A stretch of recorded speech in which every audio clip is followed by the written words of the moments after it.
Eto vive boto pataki. Na henu meshito Christi mele. Na to kun Christi ton be odo Christi ton mi dona nyo do. Kwedi da okuno tontin. Kwedi da juwe yo tontin. Bo zizan me ro pro ton to ayi gbaji fi. Ni no me dia to zizan. E mai nu e ton e nu ko okuno ton swingo. Onu de wewo. Pokprekpe na hen waite wedi da okuno ton nu kon. Peropo. Ba zon de mirokro wa. Dide han le do refrain tro. Ale azon tui le ton ye na moyi. Ana moyi. Endo nu anon do la men. A wedi da okuno ton nu kon. Ina de ton ba le ton aramo. En mi anon hu. Aramo. En danu de pepe anon wa aramo. Ayo anon de aramo. Eso dagbe anon wa mo inu godo wa to akun Christi ton men. Aramo. Ouais, Hébreux 9, verset 27. Et donc, le pot. Hébreux 9, verset 27. Pour Sole yediran gbeto wadokpo nadoku. Sole yediran gbeto wadokpo nadoku. Shiba. Toene godo. Wedida okuno tonti. Etin keze. Ouais, Salomon. C'est Ecclésiasme. Et Hamilton henwa nu viveleji adokuno daho. We don't know na joai. Melema timuna so doa dokun soeto ai Hamilton henwa nu viveleji Ecclésias 12 verset 14. Na jihu ya we na han azon le dokpo wa we dida ko. Dieu na hede azon le dokpo ne me dokpo to yo ato we grofi. Dieu na he dokpo wa de we dida ko. Po nu we kula le dokpo. Bravo. Nu ya basito nungro. Bodo melema mo ko mi po. Nu kwa we de mamo nyekele basi. Aron de hora mere to nungro. Aron yokpole gbe to nungro. Kokwe ko de nu konji pe yo te do te nu fi flale. Dan dia wa do nungro le bodo de ya di gbeto dagbe sigba to. Zime ale zo de gbeto gbegbele. Kokwe ko na wa de we di dajiwe yo etonu kan. Eyin dagbe kabi eyin me wa dagbe lepo anando ale ton eyin na kan so wa de anando ale ton Romains 14 verset 10-12 Shiba ete utu we yeto we me sunu to etonda kavi ete utu we yeto me sunu to evle amon we zo no do ni eto de pepe bo de zo de pepe Dieu mette ina ya hosu mero propo gujanwe mon we dide to mette mo ba cadeau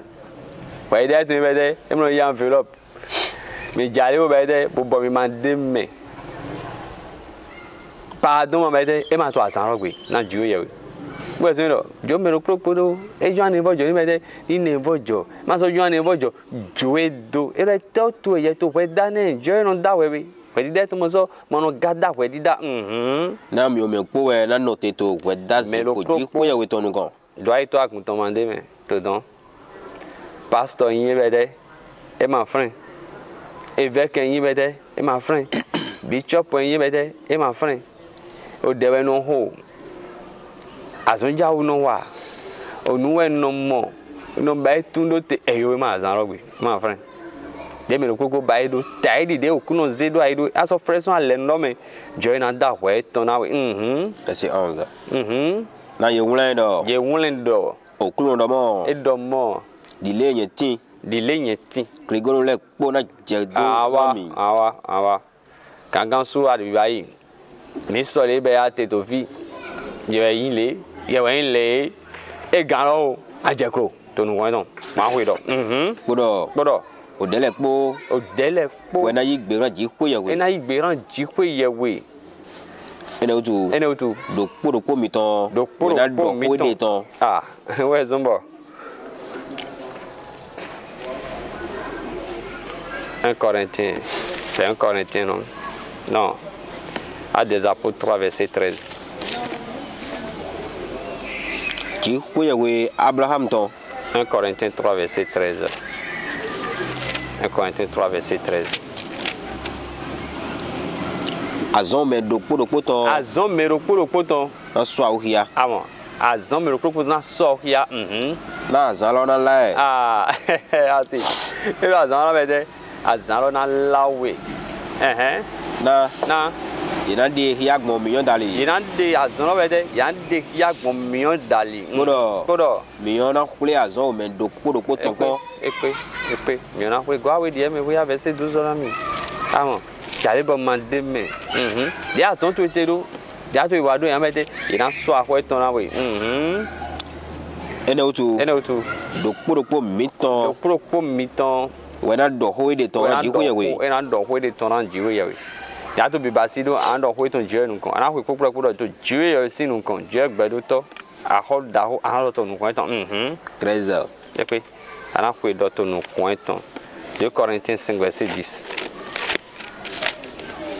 2 Corinthiens 5 verset 10 na mi o me popo we na yin me so awo hia to we das dan disti ton kon we don't know I do no pastor mandeme no mon je gba sabo to sabo ma fane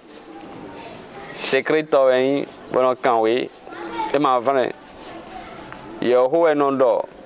pa mele on de kunu e ma fane we di da ma de mere do fo na o me do popo ni do mo onuhe ye wa to agbasa e ton mele yi popo no mo de nu e wa to agbasa me no don te agmele pero koko na moite nué dolo ena mon basito azaro gbe na ze koko te di écran télévision ma to di do hier bena moite de me reze tere di e woko wa ndi awale ku ena so ya twitter okuno sinu kan de no igbon ni ton we di da okuno ton 18 eyin dagbe kavi gbigble e dagbe awa ara modon eyan aso wa ara modon to vi to pataki na gbeto to egbe ni ho avunete na dagbe ni ho avunete na nu enyo ni ho avunete nu ki alo yi to kruno si nu kon Jérémie 17 verset 10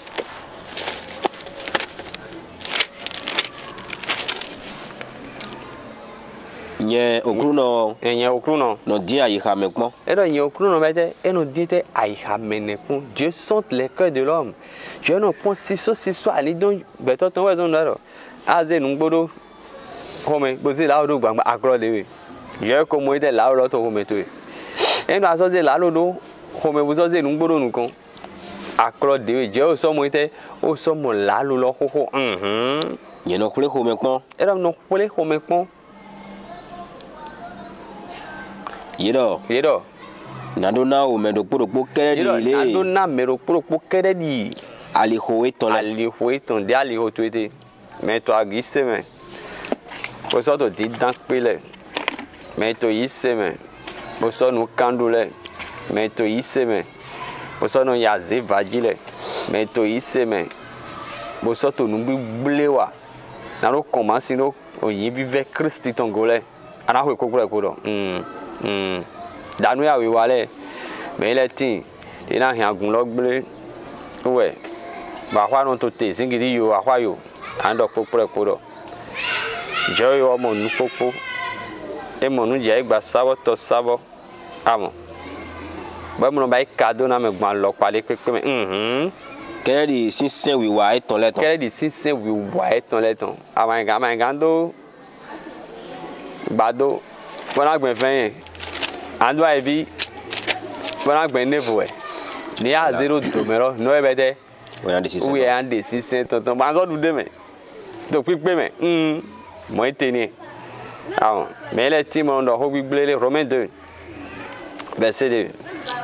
shiba mi wule nyo dagbe do wedi daji kuye we ton tin de le nugo te wedi ton tin nugbo to me he to onu mo ton wa leji amo mais to danu wa bo to nu hen gbele wedi daji ton timon 5 6 shiba li osien toé po malevojo ayiha ton ko gbeto nondo to ayiha ton me do ne ma ti me wedida kai nondo me ka okupon we ko na pin ona sitan awon ho fan fun don awon ayiha he si we no bu amon be de gboro ba te esie e ma je ko jiwe to le gbe to wa mo shigba ene de be ate to ko me gbe hen wa o jiwe ko be ko me gbe pli do ko me gbe pli do jiwe ran dewe do te to azan ko me gbe ton ko so ya gwe dida do do no ji ko ye ton ko gbe gbe je azan ro gbe ko me gbe je to na tun wan do go we be na ziwe drente o miyan me me ke na ran o me do po ena na haide o me do po zo go wa dile o wa lo eton lete dide wa lo eton te de wa lo twete we na ba na we do des ans twete ta di christiani pipi we na we do so ta di te yise no te pante yan so ba te yan so kana we do mo eso ta di dan wa to yan ba te yan so na we do mo amo de teni verset 11 12 non mais ho ko beto ton ma ti to ji ko ye we de ba amo je o mo no ko me pon je mo no pon de ki kro beto ton je mo no pon de li adu akwero ke ya no zan kwa church me mo wa no yo mo ma do kado mo ho pon do ai to aguntan yin e ma je ede na o me so ka he wa nyira ma ti o sin le je wa to ho bi bed of friend ainda melhor maté pica disso não aí homem dele me tem do cento me leva do quando me ton leme aí no me ton leme e do cento gabi e do sembe o cento não le yamete ina no bule we do e do me wa ina matin do sele na so vaga amo tomatinho seme e do ina so vaga tomatinho seme bodo o me so ka he so wa nyina to semele so wa nyina to seme nyo Jesu bo pe Jesu e to ye o ren gan ton ya o ne bo jo ton ma yile bíbélì lo ya mete ya no da we na iga yewe ye na da we na gbon o sen da ya so da we ya se bíbélì lo te ai bia ma se ro se ti tan do ri o si an to do ri o si an to do ri o si an to be ya ka si so ni gbonji ya se ro da we na we ga so mi pe vile Philippe frère verset 13 oui non e ma si c'est to sende ton e ma si c'est to sende ton ba we do no to ji ko ye we no kon ba to ji ye no kon ba adavo wi wa to sende ton me wa o sen lo ide ye do we ye na khia na do no mais zan lo ya mete ye na khia na o do de no igbon c'est comme ça le je vive pour to yo mi ni kro ali ho mi ton le o se po do ku no ton mi na do aigba mi na do gigwa aigba pagbe loton Job 34 verset 11 non azon mene ton we e wo na ran nde me lo propo wa ye na nere o dia wa do we amondo papa mi ton papa go se no mo dia wa do we amondo o so re o me dokpo na do dimo kede di alihoe e so ke me lo propo na do dimo kede di alihoe ton le do te a do si sen do mo we ana gbin do ni to azan ro gbe amo e wa chi mo e jero me ni vo aliho mi ton le jirado 1 Corinthiens 3 verset 8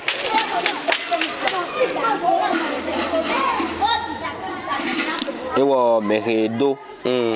po ewo mehe usina po dokpo weye bodo o me dokpo na mo ale eton titi yi dokpo na mo ale ho eton titi yi teri to kla je eton titi lo so eton titi lo so na azon yi wa he meto dokpo he ji ko ye we mi ule o glele le ji ko ye we ton we mi ule Dieu ye ton we mi ule mi ule we hodido ji ko ye we ton hodido ji ko ye we ton ji we ye ton je o ze mi do te we gbigbo eton do mi me e je ro mi ni wa juro eton pe e je mi ni wa juro to hodido ji ye ton no dido ji mi to me azan le pogbe mi to ndo hodido mi to yin flugmo ite mo yirando dali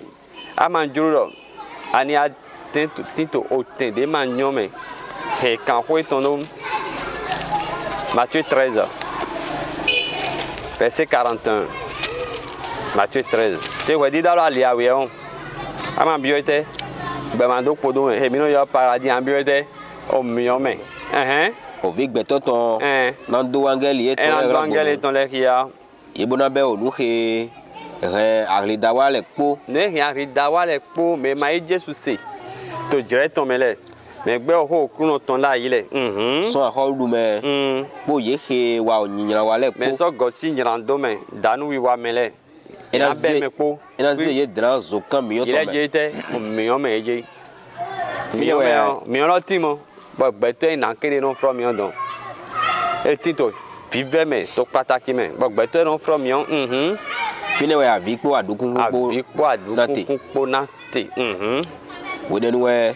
dodo no le na to sise jegbonu tari owe to ahorudu o to ye to me to ele bi o pa di ne dodo no le fiti ajo ano din dodo mi ajo ano ya kabi ma wa dodo me ya so do lip show ta lip show mais nye suwe ton joro yen ton tari ye hodo to na wi eno ko ani bi o dodo me na no gamo gbe mando podo mais etindo to nisi pedi da jo ton tin e wa chi mo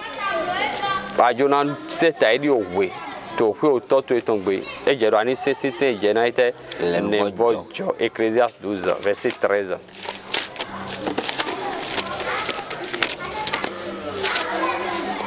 Bo ministre opodo ho le pete ton lo di di busi ji ho ye we budisi Dieu to vivre na yise no na chrétien buso ni o se ton le se yin ba ite ba pataki no Dieu do be di de Dieu ton le ye mo dasa ye no no eji di de je do na he we azon gbe to le poto pete azon gbe to le pete ton de no ibone ma de mere gbo du vo mo Person that we did that sanguero. Do I talk with my different?